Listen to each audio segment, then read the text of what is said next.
안녕하세요. 복싱 매니지먼트 코리아 황현철입니다. 자, 이 시간에는 1983년도 지난번에 1, 2부에 걸쳐서 얘기를 나눠봤는데요. 마지막 3부의 시간을 갖도록 하겠습니다. 역시 여전히 제 옆에 임준배 위원님 또 이성열 이사님 계십니다. 인사해 주시죠. 네, 안녕하세요. 안녕하세요. 네, 계속 있었습니다. 네, 광고 끝나고 다시 돌아왔습니다. 자, 지난 시간에 이제 그 2부에서 장정구 선수와 토레스 선수의 경기까지 했었는데요. 이제 그 9월이었고 10월로 넘어왔습니다. 10월로 넘어와서 그 일본의 그 WBA 주니어 벤텀급 챔피언이었죠. 와타나베 지로 선수에게 동양 챔피언이면서 역시 세계 랭킹 1위의 지명 도전자였던 그 권순천 선수가 도전을 하게 됩니다. 오사카에서 이 시합이 벌어졌는데요. 자, 임준비 의원님. 네, 뭐 우리 황 대표님이 먼저 좀 설명 좀 해주시죠. 네네. 이 시합은 나름대로 굉장히 기대를 많이 했어요. 권순천 그 선수가 동양 챔피언이 된 후에 그 파야오 푸르타라드라는 이제 올림픽 동메달리스트를 굉장히 후에 세계 챔피언이 되는. 그렇죠. 82년도에 명승부를 연출하면서 또 꺾어냈고 또 펀치력이 상당히 출중했고 또 내구력도 좋았기 때문에 그 와타나베랑 해볼 만하지 않겠느냐라는 그런 기대를 갖고 이제 그 도전을 하게 됐는데 경기 내용은 권순천 선수가 이제 작전상 조금 지저분하게 했던 그런 기억은 나요. 하지만 와타나베 선수도 상당히 고전했던 그런 시합 중에 하나입니다. 권순천 선수는 그 당시에 플라이급 선수로는 드물게 하드 펀쳐였고 시합하는 걸 보면 주먹이 정말 단단해 보였어요. 네, 그런 느낌이었고 뭐 지금 황 대표님 말씀하신 대로 만능형의 뭐 특히 어디 한 군데 빠질 데 없는 그런 아주 훌륭한 선수였는데 이 와다나베 지로가 우리나라 김철호 선수와 시합 뭐 일전에 저희가 말씀드렸던 김철호 선수와의 시합 때는 정말 10전짜리 풋낙이었는데 후에 세계 챔피언이 되면서 역시 뭐 레전드급으로 굉장히 성장을 하는 단계고 거의 이제 완성 단계에 이르렀기 때문에 사실 권순천 선수의 기대는 많이 했지만 이긴다는 거에 대한 거는 상당히 그 뭐 낙관적이진 않았죠. 그러면 낙관적일 수는 없었고. 네. 그래서 지금 뭐 말씀하신 대로 우리나라 측에서 이제 작전을 편 것이 거칠게 다루자 아마 그런 작전으로 나갔던 것 같은데 이게 우리나라에서 오히려 불러들여서 했으면은 그렇게 하면서 상대방의 어떤 페이스를 좀 어지럽히는 그런 효과가 있었겠지만 이 시합은 우리 권순천 선수가 시합 끝날 때까지 파울을 4개를 감점을 4번 당합니다. 사실 좀 심하긴 했어요. 네, 심하기도. 파울을 그렇게 많이 줄 만큼의 네. 시합은 아니었는데. 그래서 뭐 몇 회전인가요? 뭐 2점을 한꺼번에도 파울을 당하고 해서 아주 그 일본 관중들의 욕에 욕을 먹으면서 했는데 어쨌든 뭐 그렇게 참 그것도 작전이라면 작전이라 그렇게 해서 어떤 와다나베의 페이스를 흐트러뜨리는데 주요했으면 뭐 어차피 결과가 뭐 그 어떤 과정보다는 스포츠의 세계는 그래도 결과가 말을 해주는 거라 이겼으면 좋았을 텐데 결국은 그러면서 어떤 와타나베가 그 눈부상으로 시합을 포기했죠. 스톱을 시켰죠. 그러니까 레프리가. 그때 이제 사실상 이게 당시에 WBA 룰이 좀 잘못돼 있어가지고 11라운드 TKO 패를 당한 것으로 이게 90년대까지 이어졌었어요. 그렇죠. 예. 와타나베 지로가 그 버팅에 의해서 부상을 당했지만 부상 당한 선수가 TKO 승. 이게 말도 안 되는 규정 때문에 네. 사실 도카시키 선수가 타이틀을 뺏길 때 루페 마데라에게 4라운드 TKO 패를 했는데 그때도 마데라가 부상이었거든요. 그러니까 이때는 룰 자체가 잘못돼 있어서 그러니까 이 당시에 추후에 이게 기록이 바뀌었습니다. 그러- 부상 판정으로. 그러고 이제 그 당시에는 부상 판정이라는 게 없고 거의 없었죠. 부상으로 해서 채점은 거의 없었고 그냥 거의 TKO로 승부가 나는 경우가 많았습니다. 그렇죠. 이때도 채점에서 와타나베가 앞서고 있기 때문에 그냥 TKO로 기록을 남겼었는데 지금은 전부 이제 부상 판정으로 정정이 그래서 됐고. 와타나베가 이제 그 레프리하고 협의하고 코너에서 안 나오니까 우리 권순천 선수 측에서 가서 나오라고 도와자고 계속 뭐 그 와타나베 코너에 가가지고 그 누구셨죠? 김갑수 관장님. 예, 김갑수 관장님이 그 와타나베 코너에 서가지고 그 타월 이렇게 이 수건으로 머리 감싸고 그 부상 이렇게 맞고 있는 와다나베한테 가서 나오라고 다 더하자고 했던 뭐 그런 기억이 나는데. 저희 관장님이셨습니다. 아, 그러셨어요. 네. 저도 잘 압니다. 그 70년대 웰터급을 그 풍미하셨죠. 그래서 굉장히 그 복싱 그 우리 뭐 잠깐 말씀드리면 우리 김갑수 관장님은 하는 걸 보면 굉장히 강타자일 것 같은데 KO는 거의 없었습니다. 그런데 하여간 뭐 어떻게 보면은 작전의 미스라고 할 수도 있겠지만 어떤 적지에서의 시합이었기 때문에 뭐 이런 결과가 나왔던 것 같습니다. 또한 그 권순천 선수가 그 와타나베 지로의 그 테크닉을 넘지를 못한 것 같아요. 네. 그리고 좀 아쉬웠던 것은 그 권순천 선수는 원래 플라이급 선수거든요. 그렇죠. 근데 이제 윌리엄 데벨로스에게 주니어 벤턴급에 도전할 기회가 생기다 보니까 한 체급을 올려서 도전을 했는데 덜컥 81년도 10월인가 그럴 거예요. 그때 챔피언이 되면서 이제 본의 아니게 주니어 벤턴급으로 이제 활동을 하게 됐었는데 사실상 그 산토스 라시아르와 신이섭 선수가 격돌을 할 때 네.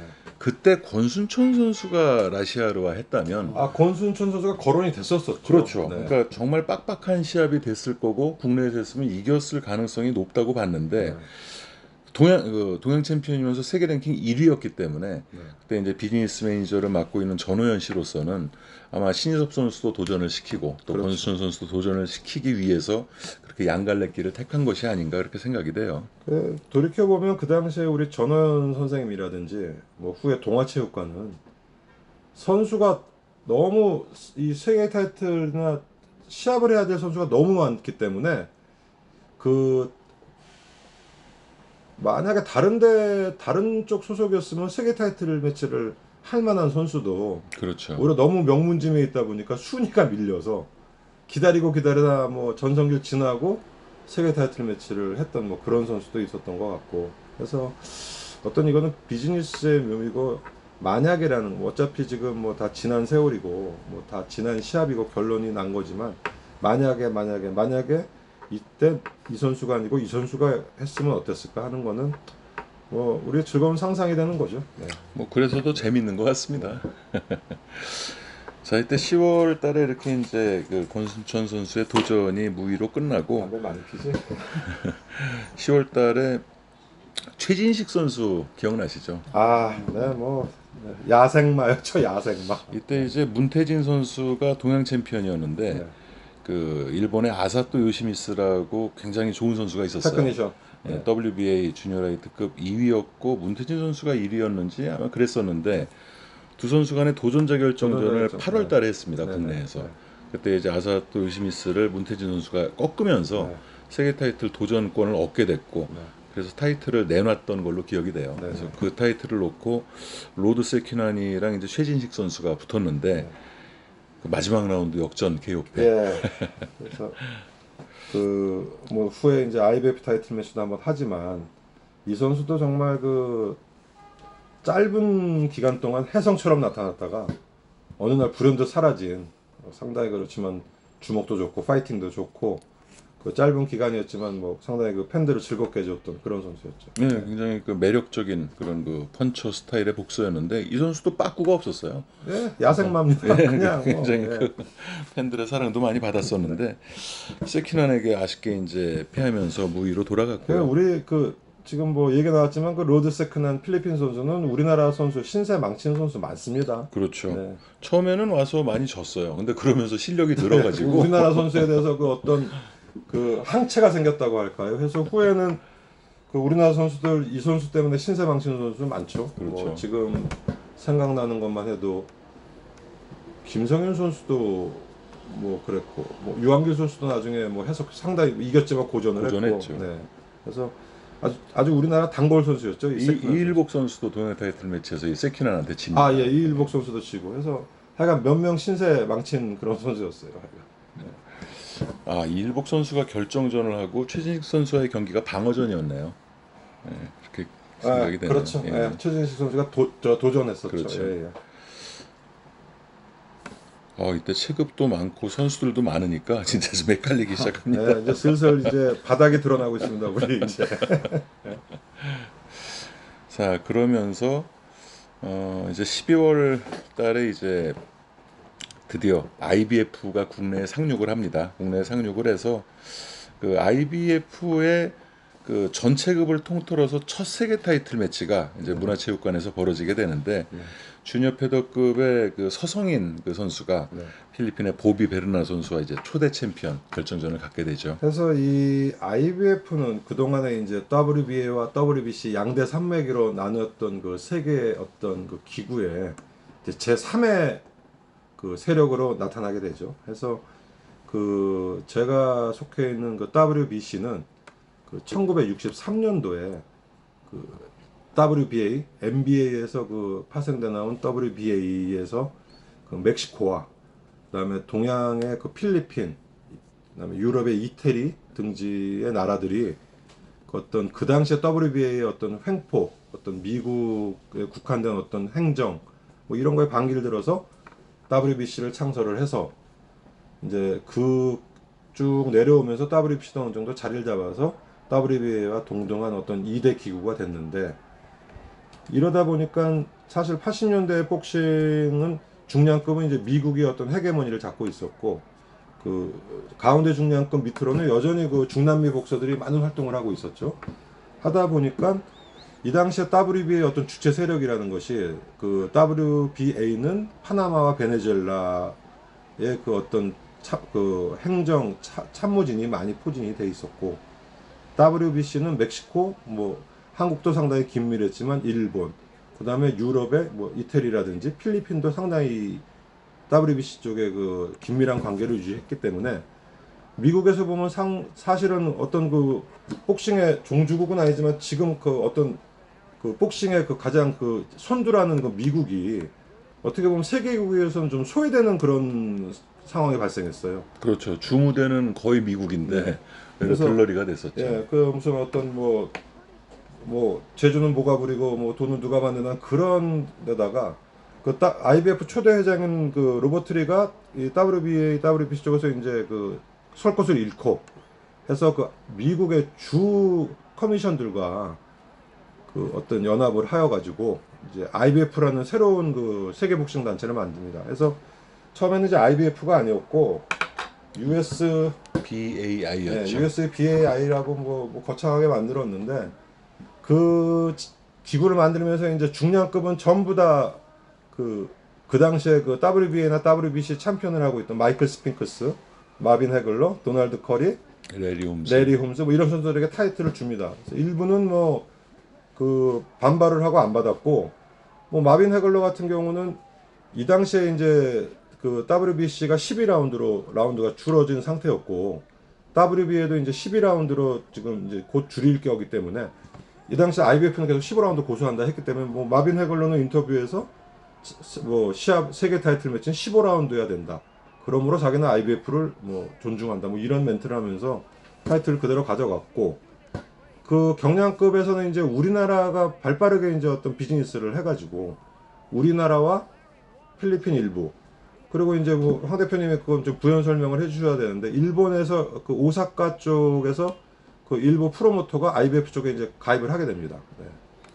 그렇죠. 사실 그 일본의 그 JBC는 워낙 그 보수적인 그런 성향을 많이 띠고 있기 때문에 또 변화를 좋아하지 않아요. 그리고 세계 기구가 하나 더 생긴다는 거. 그러니까 WBA, WBC가 갈라졌을 때도 일본이 상당히 혼란스러워했었거든요. 일본은 WBC에 처음에 참석을 안 했죠. 그렇죠. 그래서 필리핀이 이제 아시아에서 주도해서 WBC 쪽을 나갔었죠. 그런 상태였었는데 이제 IBF가 또 생긴다고 그러니까 당연히 일본에서는 그건 말도 안 된다는 그런 분위기였고 하지만 그 신가키 사토시라는 굉장히 그 좋은 유망주가 있었어요. 네네. 우리 김용현 선수에게 이제 그 세계 랭킹까지 가져갔던 그런 선수인데 이 선수를 그 IBF 주니어 플라이급 결정전에 이제 도디보이 페날로사와 네. 그 매치를 하면서 일부 세력이 이제 IBF에 가입을 하게 됐죠. 그래서 뭐 JBC에서는 제명이 됐겠죠. JBC에서는 그때 그 라이센스를 전부 박탈을 했습니다. 네. 그래서 시합에 출전한다고 결정이 됐을 때 거기에 관계된 사람들은 전부 이제 제명 처리를 하고 라이센스를 박탈하는 그런 상황에서 이제 경기가 그 결국 벌어지게 되죠. 전주도 선수가 이제 가스카이 선수와 경기를 할 때 그때 신가키 사토시도 이제 또 2대 타이틀 매치였기 때문에 출전을 하게 되는데요. 그래서 이 일본이 보수적인 게 제가 한 2년 전에 그 오키나와의 시합 그 심판 보러 갔는데 그 당시에 이제 그 구시겐 요코 씨가 이제 프로모팅을 했어요. 그래서 같이 저녁을 먹으면서 그 오키나와 출신 세계 챔피언이 누구냐 했더니 자기 또 도모리, 우에하라, 히라나카 이렇게 얘기하는데 신깎기도 사실 그 오키나와 출신이거든요. 아 그리고 도카시키. 근데 도카시키까지만 얘기하고 신깎기는 세계 챔피언을 인정을 안 해주더라고요. 신각기는 아예 모든 기록에서 삭제돼 있습니다. 아. 신각기의 기록은 그 이 타이틀에 도전할 때가 6전째였는데 그 기록까지 4승 1무, 4승 3KO 1무 거기까지가 JBC에 남아 있는 기록이고 그 후에 박탈돼 있기 때문에 일본 그 복서도 아니고 IBF 세계 챔피언 출신이지만 일본이 배출한 세계 챔피언이 아니에요. 아. 그 정도로 무섭습니다. 아무튼 뭐 제 생각으로는 어쨌든 저쨌든 세월이 흐르고 지금은 뭐 IBF도 명실상부한 세계 기구로 인정을 해주기 때문에 뭐 후에라도 세계 챔피언으로 인정을 해줄까 했는데 일본은 뭐 그런 쪽으로는 상당히 좀 뭐라 그럴까 전통적이라고 해야 되나요? 뭐 그런 면이 좀 있더라고요. 뭐 일장일단이 있는 것 같아요. 네. 이때 일본 복싱이 참 좋지 않을 때였지만 IBF를 받아들이지 않음으로 해서 더 장기적으로 봤을 땐 좋은 그런 측면도 있고 하지만 이제 한 6, 7년 전에 WBO랑 IBF를 받아들여서 지금은 이제 타이틀 매치를 다 허가를 하고 있습니다. 그때 그 보비 베르나 선수와 서성인 선수의 이제 그 경기 우리 이성열 이사님은 보셨나요? 예, 그럼 물론 맞습니다. 어떻게 보셨습니까? 저 IBF 타이틀이라고 해서 이렇게 그 WBA나 WBC보다는 좀 약간 수준이 뭐 이런 말씀 좀 드리기 뭐한데 수준이 조금 떨어지지 않았나 하는 그런 이제 많은 분들이 그렇게 보셨고 저도 그렇게 봤는데 굉장히 밀도 있는 경기로 보비 베르나 선수도 굉장히 잘했던 기억으로 그렇게 남습니다. 기억에. 서성인 선수도 물론 잘하셨고요. 그래서 이 IBF를 우리나라가 발빠르게 이 IBF 쪽과 그 관련을 맺은 것은 뭐 후에 평가가 되기는 뭐 공과 과가 같이 있게 되는 거 결과가 되고 뭐 지금 우리 이성열 씨 말씀하셨지만 타이틀에 뭐 그 어떤 걸 떠나서 이 베르나 서성인의 1차전은 시합적인 걸로 상당히 재밌는 시합이었어요. 내용 좋았던 네. 것 같아요. 그래서 베르나는 필리핀 선수 쳐놓고는 그 당시에는 상당히 레벨이 있는 선수였고 또 해외 연정 경험도 많은 선수였기 때문에 주먹도 있고 많지 않았어요. 보비 베르나가 필리핀의 어떤 비밀 병기처럼 그러면은 가다듬어지다가 제가 알기로는 이제 하이메 가르사한테 도전할 때가 첫 원정이었어요. 그때 이제 가르사를 다운시키면서 좀 그렇죠. 이름이 올랐죠. 제가 지금 생각하는 거는 베르나의 말년을 생각했나 보군요. 말년에 미국 많이 갔었거든요. 그렇죠. 베르나가. 나중에는 이제 그렇게 나중에 되는데. 여기저기 그냥 막 팔려다녔는데 그뭐 베르나가 사실 가르사를 다운시킨 것도 상당히 센세이션을 했죠. 그렇죠. 뭐 바로 이후에 KO됐지만 어쨌든 뭐 강한 인상을 남겼죠. 그래서 상당히 빡빡한 그런 시합을 했는데 내용은 정말 좋았지만 결과 자체가 그 뭐 첫 타이틀 매치에서 그냥 판정이 유보돼 버리고 결국은 이제 뭐 무승부로 그 기록이 나온 데도 있어요. 하지만 그 하루가 지나서 이게 바뀌었죠. 결과가 나왔죠. 그래서 결국 베르나의 TKO 승으로 이제 선언이 돼 버리는데요. 그 우리 황 대표님은 그 서성인 선수하고도 뭐 그 개인적인 친분이 약간 있으신 걸로 아는데 많죠. 솔직히 저는 이때 그 대학 다니고 군대 가기 얼마 안 남아서 거의 뭐 저녁 시간에 집에로 없었기 때문에 시합을 많이 못 봤습니다. 그래서 이 서성인 베르나 시합도 사실은 나중에 봤고 서성인 선수가 그 이렇게 잘해온 어떤 시합 같은 걸 잘 못 봤어요. 그래서 어떠셨나요? 그 당시에 한참 많이 복싱 보던 입장에서. 제 기억으로는 굉장한 테크니션이었어요. 그러니까 국내 복서들의 그 좀 상당히 상위 클래스에 속하는 어떤 테크닉을 가지고 있었고요.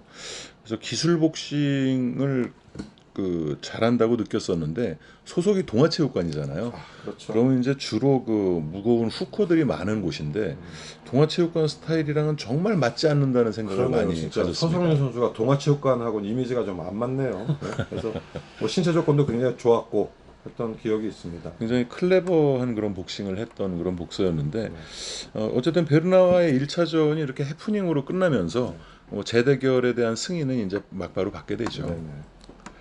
자, 그리고 이제 일주일 후입니다. 그 전주도 선수 김철호 선수도 세계 타이틀 도전할 때 한국 챔피언에 불과했었지만 전주도 선수 역시 마찬가지였죠. 한국 이 챔피언에 선수는 불과했는데 그리고 더 무명이었죠. 김철호 선수에 예, 비해서도. 뭐 거의 알려지지 네. 않은 상태에서 네. 그 일본으로 건너가서 이제 가스카이겐과 그 시합을 하게 되는데 네. 이때 세계 타이틀 매치 새로 생긴 IBF 타이틀을 일본에서 중계한다고 해서 많은 분들은 보셨겠지만 전주도 선수를 처음 보신 분들이 상당히 많았을 네, 거예요. 그래서 그 특이한 헤어스타일로 그래서 아니 뭐 저런 선수가 있었나 국내 아셨어요, 성렬 씨는? 아니, 저도 그전까지? 처음 봤습니다. 네, 그래서 아 뭐 저런 선수도 있었구나 하는 생각을 했는데 뭐 전주도 선수가 잘하기도 했지만 가스카이겐이 사실상 뭐 세계 타이틀을 할 만한 자격이 있는 선수는 아니었고 뭐 우리 저 황 대표님이 좀 부연 설명을 좀 해주시죠. 아마추어 전적은 상당히 좋았었어요. 네. 하지만 이제 프로에서는 선수 생활을 계속 이어나갈 그런 선수는 아니었던 은퇴 걸로 보여지고요. 상태였던 걸로 들었습니다. 그렇죠. 그래서 사실은 이제 신가키 사토시가 이날의 주인공이었고요. 메인. 예, 신가키 사토시의 어떤 그 일대 타이틀 매치만 하기에는 조금 그 뭐 비즈니스상의 어떤 문제가 있었나 봐요. 네. 또한 그 IBF 측과의 어떤 약속이 또 돼 있었던 것 같고. 시트 배정을 받았으니까 그렇죠. 하는데 그러다 보니까 이제 전주도 선수의 시합까지 이제 같이 맞물려 들어간 것 같은데 뭐 체급에 맞춰서 나올 만한 선수는 없고 하다 보니까 거의 뭐 반은퇴 상태에 있던 선수가 나온 것 같은데 아무튼 뭐 이런 거 저런 걸 떠나서 일본 링에서 그 일본 선수를 그냥 거의 매 라운드 굴리면서 상당히 뭐 시합은 재밌게 봤습니다. 아, 통쾌한 시합이었죠. 결과도 굉장히 그 산뜻했고 네. 또 이후로 전주도 선수가 연속 KO 방어 행진을 이제 네, 벌이면서 항상 그 씩씩한 표정으로 아주 그 씩씩한 복싱을 해가지고 긴 기간은 아니었지만 아주 그 복싱 팬 사랑을 많이 받았던 아주 인기 복서였죠. 네. 그때 참 인기는 장정구 선수와 더불어서 굉장히 뭐, 많은 인기를 2대 파마머리였죠. 나눴던 것 같아요. 2대 파마머리 해서 그때 정말 혜성처럼 그 전주도라는 그런 복서가 IBF 세계 챔피언이 그으로 등장을 했는데 어떤 내용 자체가 참 센세이션했기 때문에 그 더 인기를 많이 끌었던 요소가 됐던 것도 같아요. 그렇죠. 네. 그때 그 위성 중계 바로 이석열 이사님은 보셨나요? 예, 뭐 굉장히 재밌게 봤고요. 개인적으로는 뭐 IBF계의 그 장정구 선수가 다시 나타난 것처럼 그쪽에서 많이 제2의 장정구로 좀 이렇게 밀어주는 분위기가 아닌가 이렇게 헤어스타일도 그랬고요. 그래서 그런 느낌을 많이 받았습니다. 저는 이 당시에 이제 복싱 뭐 이제 중학교 때 체육관도 뭐 다니고 복싱 시합을 본격적으로 보기 시작한 지 한 10년이 지난 때였는데 서성인 선수나 전주도 선수의 시합을 보면서 아 이건 뭐지 이게 세계 타이틀 매치가 맞나 하는 생각과 어쨌든 이겨서 좋다 하는 뭐 그 생각에 교차했던 그런 기억이 있어요. 그래서 뭐 이것도 세계 타이틀 매치라니까 하면서 보면서도 아 이건 뭐지 하고 약간 근데 그때 당시에는 그래도 이겨도 좋다. 네, 그래서 아 뭐 이기니까 좋고 전 국민적으로 네, 그런 아까도 분위기가 얘기했지만 뭐 일본 링에서 어쨌든 오사카 링에서 우리나라 교포도 많이 사시는데 거기서 뭐 일본 선수가 이리 굴르고 저리 굴르고 하니까 좋긴 좋았는데 그러면서도 한편으로는 아 이건 뭐지 하는 뭐 그런 생각이 들었던 것 같아요. 아무래도 임준배 의원님은 70년대 초반부터 복싱을 쭉 지켜보셨기 때문에 굉장히 그런 보수성이 더 강하셨을 것 같아요. 네, 그래서 황 대표님은 어떻게 보셨나요? 어떤 분위기로 보셨나요? 시합 내용이요? 그 상황 자체를. 그냥 저는 재밌게 봤습니다. 그냥 뭐 타이틀 저도 매치라니까 그냥 이제 타이틀 재밌게 매치라고 봤고요. 그러니까. 뭐 그 당시면 우리 황 대표님은 아직 그 복싱계 앞날을 걱정할 나이가 아니었기 때문에 그렇죠. 이때는 그냥 복싱에 미쳐 있을 때여가지고 그냥 뭐 시합이면 뭐든지 보고 복싱 사진이면 뭐든지 오려버리는 뭐 그런 시대였죠. 네. 이때 제가 고등학교 1학년이었는데 이때가 딱 그 기말고사 앞뒀을 때였는데 여지없이 또 텔레비를 보고 했습니다. 그렇게 이제 전주도 선수가 그 IBF 첫 챔피언이죠 국내에서 그렇게 등극을 하게 됐고요. 2주 후에 크리스마스 이브죠. 그렇죠. 크리스마스 이브 날 이날 무료 그 입장을 해서 관중들이 아, 어마어마하게 대관중이 왔었어요. 대관중이 모였었죠. 네. 맞습니다. 거기 이제 2달 전에 주니어 벤턴급 타이틀 도전에 실패했었던 그 권순천 선수가 이제 드디어 본인의 체급인 플라이급으로 그 세계 타이틀 결정전을 이제 갖게 되는데요. 뭐 이 시합은 그 레네 부사형은 전형적인 필리핀어 복서였고 그 뭐 이 선수도 그 지금 생각하면 그 막바로 세계 타이틀 매치 결정전에 나올 만한 레벨은 아니었지만 뭐 앞에서 언급한 것처럼 이 IBF는 일단 경량급 쪽에 그 필리핀 일부와 뭐 일본의 이 오사카를 중심으로 한 일부와 또 우리나라가 발빠르게 비즈니스를 했기 때문에 뭐 시트를 받아가지고 우리나라에 와가지고 예상했던 대로 권순천 선수가 뭐 승리를 거두었고 이날 뭐 제 기억으로는 뭐 시합 내용보다도 그 어마어마한 관중과 그리고 그 체육관 그 분위기가 상당히 좋았어요. 링도 멋있었고 맞습니다. 네, 그 장충 체육관이나 문화체육관과는 또 다른 분위기. 그 대전 충무나 부산 구덕과는 또 다른 아주 그 좀 현대식 같은 어떤 그런 분위기였고 하여간 뭐 지금도 그 생각이지만 관중이 많은 시합이 즐겁습니다. 아, 네. 그렇죠. 네. 2만 명이 그때 넘었다고 하는 것 네, 그래서 같은데. 뭐 하여간 보기 드문. 그래서 제가 그동안 뭐 우리나라에서 시합 본 경기 중에 가장 관중이 많았던 경기는 그 인천 선인체육관. 지금은 이제 다시 또 다 뭐 몇 년 전에 그 무너뜨린 걸로 알고 있는데 그 선인체육관 개관 기념으로 그 4대 이벤트 그 시합을 했어요. 권투 시합을. 아, 홍수환 선수가 그 태국 선수와 논타이틀, 그 다음에 조민 선수도 뭐 일본 선수와 논타이틀, 그리고 또 누가 있었나? 구상무 선수, 아무튼 해서 무료 입장을 시켰는데 선인체육관이 몇 명 들어가나요? 엄청 크죠. 2만 6천인가 그때 들어왔는데 무료 입장을 시켰는데 2만 6천인가 8천인가가 들어왔는데도 바깥에 사람들이 그 못 들어와가지고 철문을 다 닫아버렸어요. 아, 근데 그 철문을 부시겠다고 바깥에서 뭐 쾅쾅거리고 뭐 그랬던 기억하고 정말 부러운 얘기네요. 네, 그리고 홍수환 자모라 2가 그 역시 인천 선인체육관에서 했을 때 한 17,000? 그 당시에 유료 입장이었죠. 17,000 정도. 그 두 시합이 아마 제일 그 관중을 우리나라 시합 중에 많이 들어왔던 걸 제가 경험했던 시합이었던 것 같아요. 하긴 뭐 장충체육관은 꽉 차도 8천 명 정도밖에 안 되기 장충체육관 때문에. 제가 꽉 찬 거는 제가 본 것 중에는 그 챔피언 스카웃이죠. 예. 예전에. 예. 네. 그 옛날에 이제 일동 스포츠 했던 나중에 MBC 권투로 이제 바뀌었지만 챔피언 스카웃 100회 기념으로 해서 유재두 선수가 이금택 선수하고 그다음에 이창길 선수가 이글사또, 홍수환 선수가 오오키 시케요시에서 3대 동해 타이틀 매치를 그 챔피언 스카웃 100회 기념으로 했는데 가셨었죠. 그때. 갔었죠. 그때 꽉 찼죠. 그때 그 맨 상단까지 다 찼고 보통 뭐 염동균 선수나 홍수환 선수가 세계 타이틀 매치하면 그 위층 1단 다 차고 이제 2단 한 절반 뭐 차는 정도 5, 6천 그랬는데 아마 그 MBC 스포츠 그 100회 기념 때는 거의 한 8천 그 정도 들어왔던 기억이 난 것 같습니다. 예. 아무튼 83년도에 대미를 권순천 선수가 멋있는 시합으로 마무리를 했고요. 관중도 정말 대단히 많이 왔었는데 83년도에 뭐 일이 참 많았던 것 같아요. 그때 그해 여름이었던 것 같은데 그 유한길 선수가 이제 타이틀을 내놓고 그 동양 타이틀 결정전을 배덕환 선수가 그 디비노 이노시안과 이제 하하, 하는데 예. 시합 중에 그때 이제 그 북한기가 넘어온다고 네, 해서 그렇죠. 한참 동안 네. 중단이 된 적이 또 있었어요. 그 당시가 뭐 다시 한번 그 80년도에 이어서 잠깐 그 정치 뭐 이 나라 얘기를 하면은 뭐 상당히 뭐 시끄러웠습니다. 뭐 그렇죠.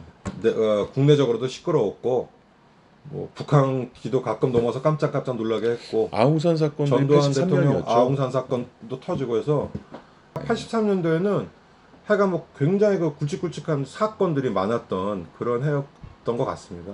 그래서 그 어쨌든 뭐 이 83년도는 우리나라로서는 그 장정구라는 아주 그 우리나라 복싱을 아주 대표하는 이런 선수가 이제 탄생을 했고 또 뭐 뒤쪽으로 갈수록 뭐 좀 안 좋은 결과가 됐지만 그 IBF가 상당히 그 어떤 희망차게 그 발돋움을 하면서 우리나라도 적극적으로 IBF 쪽과 그 연관을 맺어서 뭐 이후에 이제 많은 그 IBF 챔피언들이 나오게 됩니다. 결과적으로는 지금도 뭐 얘기가 그 당시에 그 어떤 질이 좀 떨어지는 어떤 챔피언의 너무 그 무리한 양상 이런 게 우리나라 복싱의 그 발목을 잡는 어떤 계기 중에 하나가 되긴 되는데 그건 뭐 나중 얘기고 일단 이 83년도로 보면은 또 하나의 그 어떤 그 세계 타이틀에 대한 찬스가 더 많아지리라는 어떤 그 기대를 부풀게 했던 뭐 그런 해가 되죠.